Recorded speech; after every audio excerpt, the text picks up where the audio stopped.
Bonjour à toutes et à tous. C'est l'auteur qui me fait rire et le discutant. Donc pour vous dire que cette séance commence sous les auspices de la bonne humeur à l'ENS Paris, Paris-Saclay. Il fait beau, c'est la dernière séance, c'est le mois de juin, on est le 10 juin, on a passé le débarquement, tout va bien, on est en forme. Et donc on a un vrai plaisir aujourd'hui, enfin comme à chaque fois d'ailleurs, mais particulièrement pour la présentation par Jean-Charles Gesselot de son dernier ouvrage, Histoire d'un livre, l'histoire de France de Victor Duruy, qui est paru en 2022, hein, cette année, aux presses du CNRS Éditions. Pour commencer, je voudrais donc revenir sur les trois approches au moins à la croisée desquelles se situait mon projet initialement. Ces trois approches, je vais les lister puis je reviendrai dessus ensuite. C'est donc l'histoire du livre et l'édition d'une part, l'histoire culturelle d'autre part et l'historiographie enfin. Le plan commençait donc à germer dans ma tête. C'était un plan progressif en quelque sorte pour décrire l'histoire de France de Duruy. Et assez rapidement, assez naturellement, donc s'est imposée l'idée de croiser finalement ces trois enjeux de l'histoire culturelle à ceux de l'histoire du livre, en décomposant en quelque sorte ma propre enquête selon les différentes étapes justement de production, de diffusion et de réception du livre.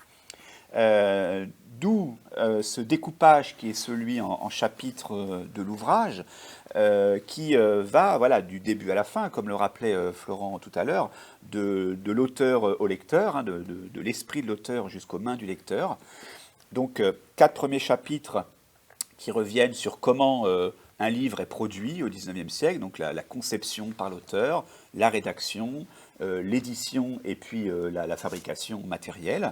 Puis un chapitre sur la diffusion de cet ouvrage, c'est le 6e, et enfin un chapitre qui étudie les réceptions de ce livre. Alors, l'histoire de France de Victor Duruy, donc c'est un ouvrage qui est daté de 1858. Je vous mets là la page de titre de cette édition. Elle est datée de 1858, mais en fait, elle est parue à la fin de l'année 57. C'est une pratique éditoriale assez classique. Hein, quand un livre paraît en fin d'année, on le date de l'année d'après pour lui donner une fraîcheur plus importante. Il est paru chez Louis Hachette, la société Hachette, en 2 volumes.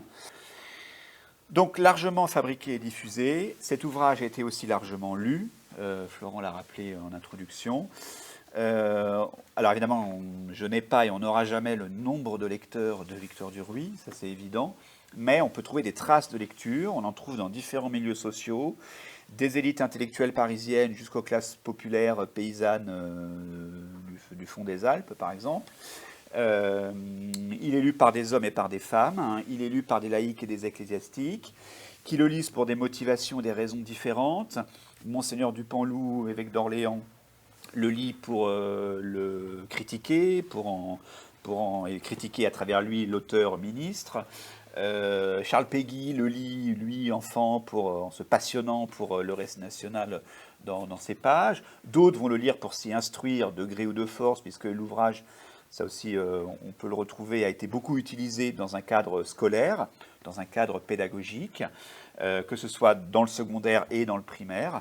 Et donc, en quelque sorte, et je terminerai là-dessus, cet ouvrage, cette histoire de France de Duruy, est un peu une sorte de chaînon manquant de transition entre les grandes histoires de France romantiques à la Michelet, avec des grandes fresques hein, en de nombreux volumes, et puis les manuels de la Troisième République. Voilà, c'est la transition entre Michelet et Lavis, en quelque sorte, une sorte de chaînon dans cette histoire du livre d'histoire de France.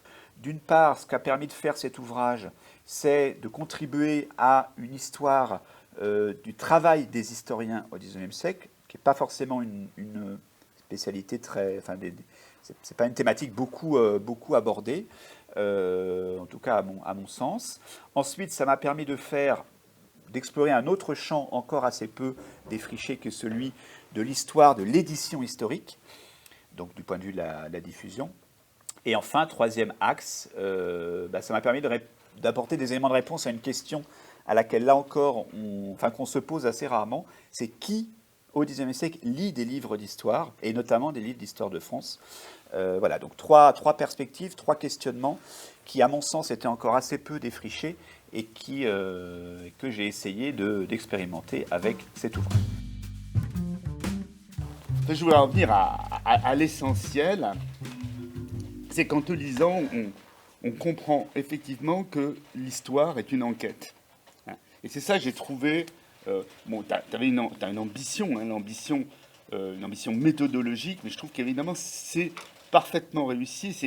C'est très intéressant parce que, en fait, ce livre est un livre, ce qu'on dit un peu dans le langage universitaire, d'initiation à la recherche par l'exposé à la pratique d'une recherche. C'est-à-dire que tu as décomposé absolument toutes les étapes et tous les questionnements que l'on peut se poser.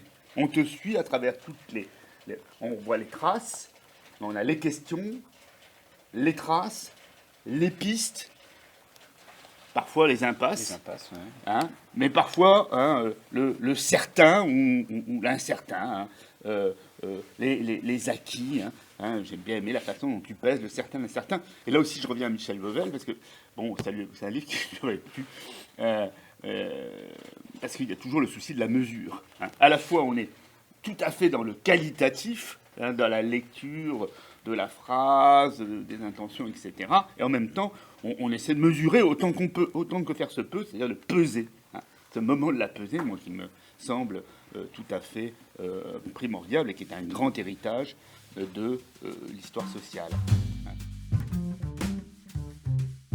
Bien, bah écoutez, sur ce projet, donc c'était la dernière séance, et quelle séance des petits déjeuners d'Urkheim 2022, puisque nous allons prendre nos quartiers d'été qui vont durer jusqu'aux vacances de Noël, et nous nous retrouverons en 2023 pour la 12e session des petits déjeuners d'Urkheim en janvier 2023, avec toute une série de livres qui sont en préparation. La programmation se travaille avec tous nos collègues de l'espace de l'université Paris-Saclay.